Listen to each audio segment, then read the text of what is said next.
Je suis un Redskin. Mon nom est Agato. Je suis vétérinaire cryptozoologue. Ma catégorie de Redskin est classe D. Ouais, bon, ok, c'est un peu de la merde. Et aujourd'hui, je suis là pour trouver le Son Wukong. Il semblerait que quelqu'un ait défoncé tous les singes protecteurs ici. Ça va chier.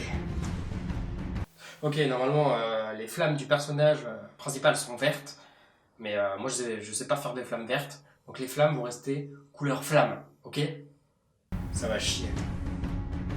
Hé toi là, abonne-toi!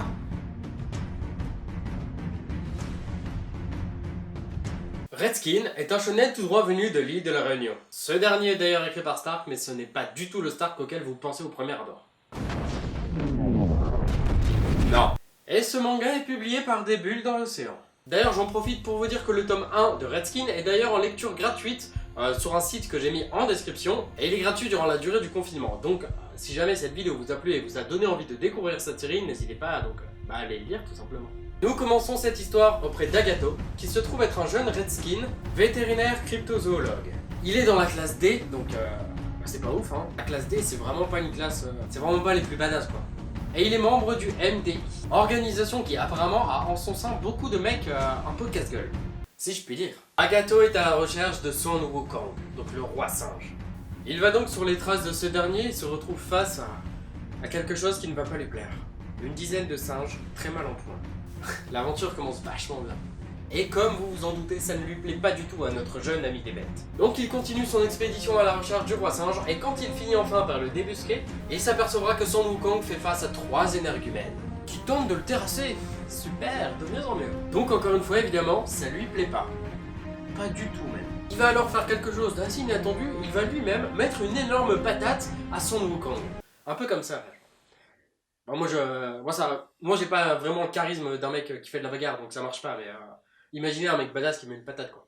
Et après il décidera donc lui-même d'attaquer les 3 mecs qui ont attaqué Son Wukong.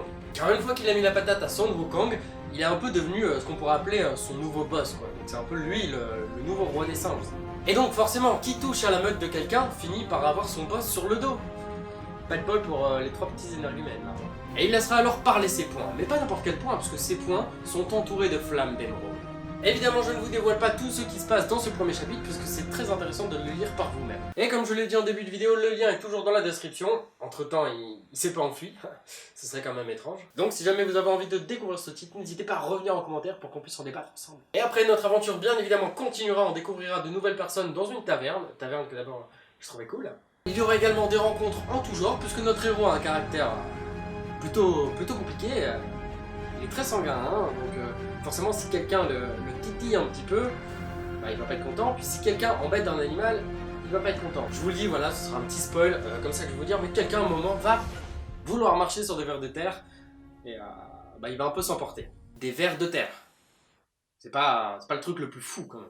Pour vous dire à quel point notre jeune Agato est un excellent vétérinaire et cryptozoologue, puisqu'il défend n'importe quelle espèce vivante. Peut-être pas forcément les humains, ça, peut-être qu'il s'en bat un peu plus des coucougnettes. Redskin est donc un manga qui a su trouver son public assez rapidement, et à la lecture, on comprend pourquoi. Ce qu'il faut aussi savoir, c'est que Redskin, je l'ai acheté quasiment le jour de sa sortie. Je sais plus quand est-ce que c'était, mais ça remonte à 1 ou 2 ans. Et vous savez également qu'en général, j'ai l'habitude de faire des vidéos soit un petit peu avant que les mangas sortent, soit c'est des mangas qui sont sortis depuis très longtemps, donc forcément, j'avais pas encore de chaîne YouTube. Donc, pourquoi j'en avais pas parlé avant? J'en ai aucune idée. Scénaristiquement, dans ce premier volume, ce manga présente un univers plutôt vaste. On aperçoit déjà de la faune, de la flore, des villes, des personnages en tout genre. Donc il montre déjà qu'il y a plusieurs espèces de personnes, plusieurs types de Redskin, et que ce monde a l'air vachement vaste en fait. Ce qui nous montre que l'auteur, donc Stark, a pas mal de petites ressources en tête. Il semble savoir très bien où il va, et il nous montre déjà que dès son premier volume, son univers, il a largement de quoi faire. Agato est donc un héros de shonen un peu plus ordinaire. Il se bat bien évidemment pour défendre sa cause et atteindre son but, mais tout ça à l'aide de ses flammes d'émeraude, et ça d'ailleurs j'ai trouvé ça très cool. Parce que moi j'en ai ras-le-bol de voir du feu de la couleur feu. La couleur feu. Graphiquement, pour un premier volume de manga français, il y avait quelques petites erreurs de dessin. Mais tout ceci est assez vite oublié, en fait quand on se plonge dans la lecture, tout se développe assez rapidement, tout nous est très bien présenté, aussi bien qu'en fait qu'on finit par complètement oublier quelques petites erreurs de dessin, et on se plonge vraiment dans la lecture.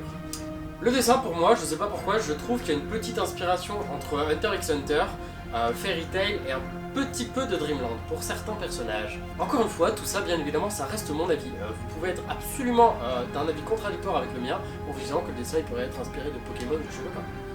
C'est mon avis, je dis ce que je veux.